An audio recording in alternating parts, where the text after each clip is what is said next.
Hello friends, in this video we see the first chapter of English Beehive book NCERT, The Fun They Had. In my first video I have uploaded the video to 5 paragraphs reading, and this is second part and we will read from the 5th paragraph. Let's start. The inspector had smiled after he was finished and patted Margie's head. He said to her mother, "It's not the little girl's fault. Mrs. Jones, I think the geography sector was geared a little too quick. Those things happen sometimes. I will be slowed it up to an average 10-year level. Actually, the overall pattern of her progress is quite satisfactory," and he patted Margie's head again. Margie was disappointed. She had been hoping they would take the teacher away altogether. They had once taken Tommy's teacher away from nearly a month because the history sector had blanked out completely. So she said to Tommy, "Why would anyone write about school?" 6th paragraph. Tommy looked at her with very superior eyes. "Because it's not our kind of school, stupid.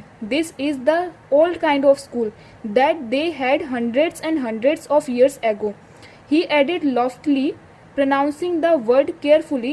"Centuries ago." Margie was hurt. "Well, I don't know what kind of school they had all that time ago."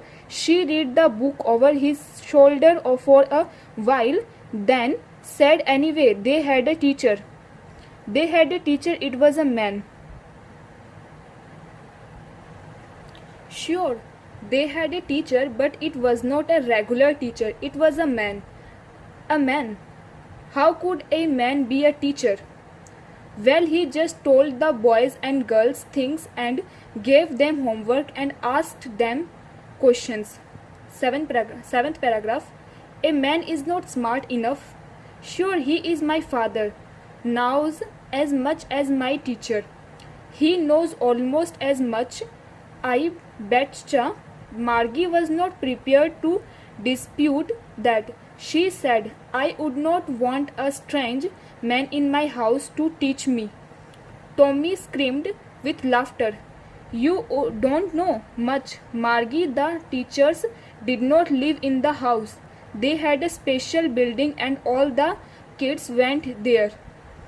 And all the kids learned the same thing. Sure, if they were the same age." 8th paragraph.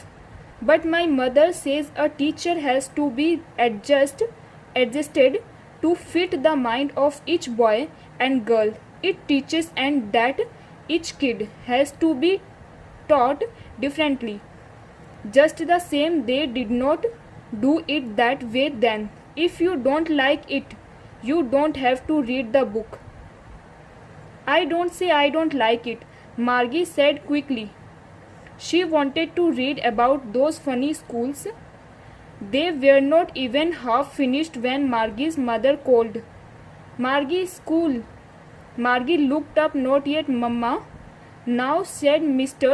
John, "and it's probably time for Tommy too." Margie said to Tommy, "Can I read the book some more with you after school?" "Maybe," he said nonchalantly. He walked away whistling, the dusty old book tucked beneath his arm. Margie went into the schoolroom. It was right next to her bedroom, and the mechanical teacher was on and waiting for her. It was always on at the same time every day except Saturday and Sunday. Because her mother said, the mechanical teacher was flashing on the screen. Because her mother said little girls learned better if they learned at regular hours. The screen was lit up and it said, "Today's arithmetic lessons is on the addition of proper fractions. Please insert yesterday's homework in the proper slot." 10th paragraph. Margie did so with a sigh. She was thinking about the old schools they had when her grandfather was a little boy. All the kids from the whole neighborhood came, laughing and shouting in the schoolyard, sitting together in the schoolroom, going home together.